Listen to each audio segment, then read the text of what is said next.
आज Doubtnut app download करें। Doubtnut पर अपने सभी गणित, रसायन विज्ञान, भौतिक विज्ञान और जीव विज्ञान के डाउट्स का करो सफाया।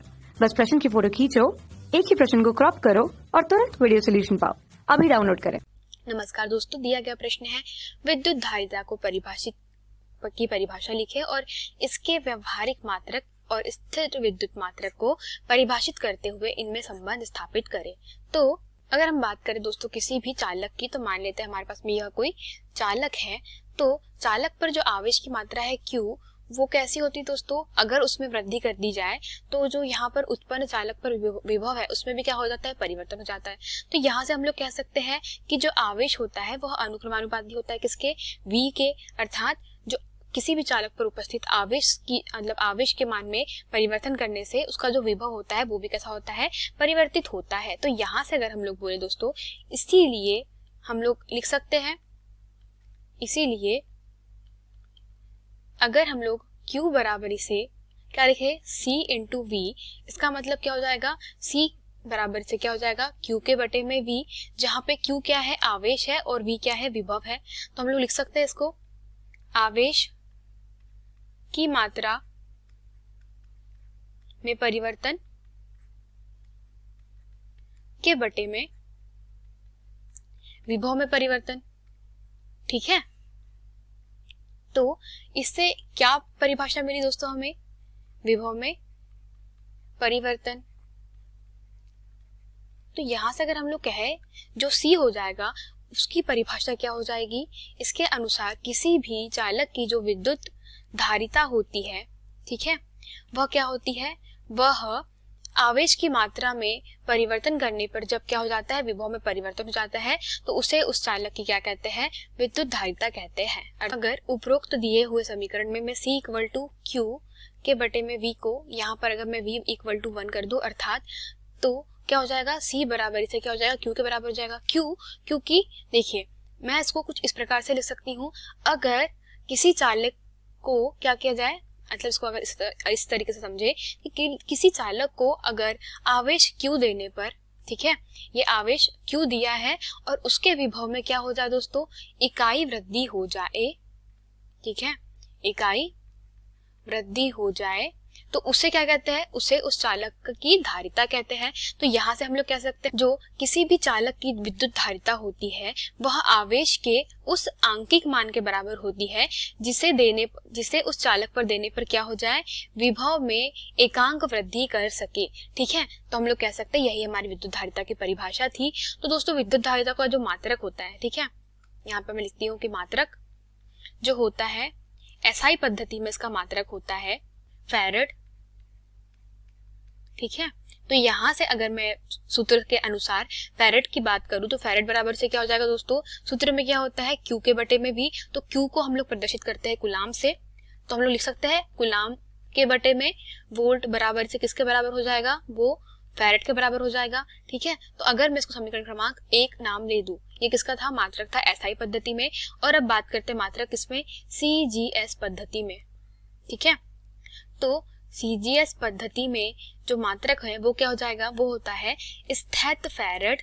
ठीक है, और जो स्थैत फैरेड हो जाएगा वो किसके बराबर हो जाएगा, वो हो जाएगा स्थैत कूलाम के बटे में, ये हो जाएगा स्थैत वोल्ट के बराबर। ठीक है, तो यहां से दोस्तों हम लोग कह सकते हैं यह समीकरण क्रमांक 1 समीकरण क्रमांक 2 है।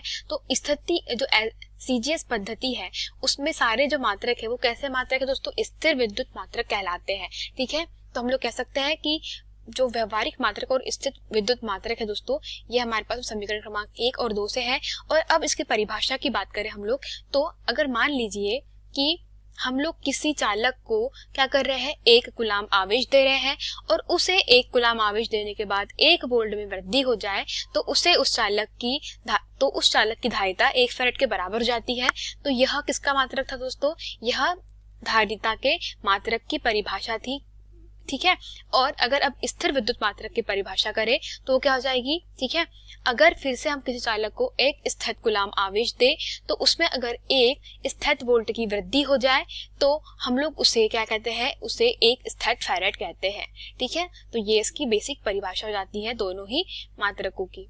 ठीक है, और अगर अब बात करते हैं इन दोनों के बीच में संबंध की, तो दोस्तों समीकरण 1 से अगर हम लोग देखें, ठीक है, तो समीकरण 1 से फैरेड बराबर से क्या होता है दोस्तों, वो होता है हमारे पास में कूलाम के बटे में वोल्ट, ठीक है। तो यहाँ से अगर हम लोग बात करें दोस्तों, जो फैरेड होता है, ठीक है, वो किसके बराबर हो जाएगा यहाँ से, क्योंकि कूलाम में मतलब एक कूलाम में कितने होते हैं दोस्तों स्थैत कूलाम, वह होते हैं 3 गुना 10 की घात 9 स्थैत कूलाम होते हैं, ठीक है। और अगर बात करते हैं हम लोग, चूंकि 1 वोल्ट में 1/300 क्या होते हैं स्थैत वोल्ट होते हैं, तो यहाँ से हम लोग क्या लिख सकते हैं, कूलाम बराबरी से अगर हम लोग बात करें, एक कूलाम में कितने 3 गुना 10 की घात 9 स्थैत कूलाम होता है। और जो वोल्ट होता है क्या होता है, 1 वोल्ट में 1/300 स्थैत वोल्ट होते हैं। तो यहाँ से अगर हम लोग इसको आगे हल करें तो क्या हो जाएगा, वो हो जाएगा 9 गुना 10 की घात 11, इसको लिखा जा सकता है दोस्तों स्थैत कूलाम के बटे में स्थैत वोल्ट, ठीक है। तो यहाँ से क्या स्पष्ट है दोस्तों, यहाँ से यह स्पष्ट है कि अगर हम समीकरण क्रमांक 2 से क्या कर दिया जाए, इसमें मान रख दे, तो समीकरण क्रमांक 2 से लिख देती हूँ मैं यहाँ पे, समीकरण 2 से जो एक फैरेड है दोस्तों, ठीक है, जो फैरेड है हमारे पास में, वह किसके बराबर हो जाएगा, वह हो जाएगा 9 गुना 10 की घात 11, ये किसके बराबर है, स्थैत फैरेड के बराबर है, ठीक है। तो यह एक फैरेड में 9 गुना 10 की घात 11 स्थैत फैरेड होते हैं। तो यहाँ से हमारे पास में दोनों के बीच में क्या निकला दोस्तों, संबंध हमें प्राप्त हुआ है कि फैरेड का मान जो होता है वो किसके बराबर होता है, वह 9 गुना 10 की घात 11 स्थैत फैरेड के बराबर होता है। यही हमारे प्रश्न का उत्तर था और इनके मध्य में संबंध है दोस्तों। धन्यवाद। कक्षा 6 से 12वीं से लेकर नीट, IIT, JEE वो एडवांस के लेवल तक 1 करोड़ से ज्यादा छात्रों का भरोसा। आज ही डाउनलोड करें डाउटनेट ऐप या व्हाट्सएप करें अपने सारे डाउट्स 8400 400 400 पर।